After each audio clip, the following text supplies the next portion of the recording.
दोस्तों, आज मैं फिर से आपको एक कहानी सुनाने जा रही हूँ। ये कहानी एक पेड़ पर आधारित है। दोस्तों, एक बार की बात है, एक घने जंगल में एक आम का पेड़ था। उस जंगल के पास एक छोटा सा गांव भी था। वहाँ का एक लड़का सोनू घूमते घूमते एक दिन पेड़ के पास आ गया और पेड़ की शाखाओं के साथ खेलने लगा। उसने आम खाए और फिर उसी के नीचे सो गया। देखते ही देखते वो रोज़ यही काम करने लगा। पेड़ और सोनू दोनों बहुत खुश थे। दोनों को बहुत अच्छा लगता था एक दूसरे के साथ खेलना। पेड़ भी बहुत खुश था। धीरे धीरे सोनू बड़ा होने लगा।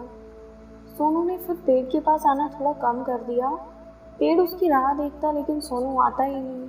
ऐसे में पेड़ थोड़ा दुखी रहता, परेशान रहता।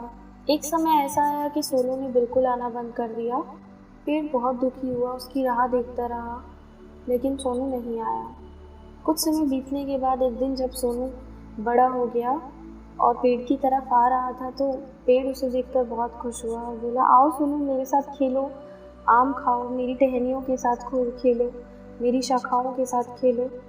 सोनू ने गुस्से में बोला, अब मैं बड़ा हो गया हूँ, अब मैं तुम्हारे साथ नहीं खिलौनों के साथ खेलना चाहता हूँ। और रोते हुए बोला, लेकिन मेरे पास पैसे नहीं हैं। पेड़ को बुरा लगा और पेड़ ने बोला, सुनो, तुम एक काम कर सकते हो, तुम मेरे पेड़ से आम तोड़कर बाजार ले जाकर बेच सकते हो और उससे पैसे कमाकर अपने खिलौने खरीद सकते हो।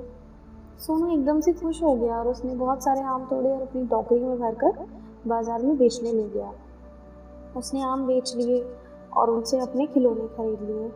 पेड़ उसकी राह देखता रहा लेकिन सोनू बहुत समय तक नहीं आया। काफ़ी समय बीत गया था लेकिन सोनू नहीं आया। एक दिन जब सोनू जवान हो गया, पेड़ ने देखा सोनू उसकी तरफ आ रहा है।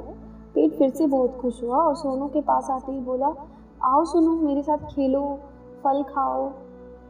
सोनू फिर से गुस्से में बोला, अब मैं तुम्हारे साथ नहीं खेल सकता, मैं बड़ा हो गया हूँ, मेरे ऊपर बहुत सारी जिम्मेदारियाँ आ गई हैं। अब मुझे अपना घर बनाना है, मुझे अपना घर बनाने के लिए लकड़ियाँ चाहिए। पेड़ ने 2 मिनट सोचा और बोला, सोनू, क्यों ना तुम मेरे पेड़ की शाखाएं काट लो और अपना घर तैयार कर लो। इतनी बात सुनते ही सोनू बहुत खुश हुआ और उसने बिना कुछ सोचे समझे शाखाएं काटी और अपने घर ले गया और अपना घर तैयार कर दिया। पेड़ फिर से उसकी राह देखता रहा लेकिन सोनू बहुत समय तक नहीं आया। सोनू अपने घर में खुशी खुशी रह रहा था। पेड़ इधर उसके इंतजार में सूखा होता जा रहा था। जैसे जैसे समय बीतता गया, सोनू की राह देखता रहा लेकिन सोनू नहीं आया। पेड़ के ऊपर वापस शाखाएं भी नहीं आई, ना ही फल आए। वो जितना था उतना का उतना ही रह गया। एक दिन सोनू बूढ़ा हो गया था। बहुत समय बाद पेड़ ने उसे अपनी तरफ आते देखा और बोला, अरे सोनू, आओ, तुम बहुत दिनों बाद आए, मेरे साथ खेलो, मेरे पास शाखाएं तो नहीं है।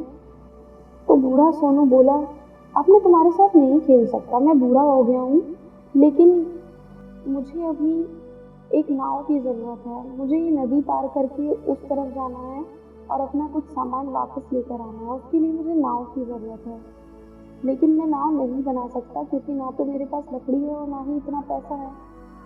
बेचारा पेड़ ने दुखी होकर फिर बोला, सोनू, तुम एक काम करो, मेरा तना काट लो और उससे अपनी नाव तैयार कर लो। सोनू ने फिर से बिना कुछ सोचे समझे पेड़ का तना काट दिया। अब पेड़ के पास सिर्फ जड़ें रह गई थी। उसने तना काटकर अपनी नाव तैयार करके नदी पार की।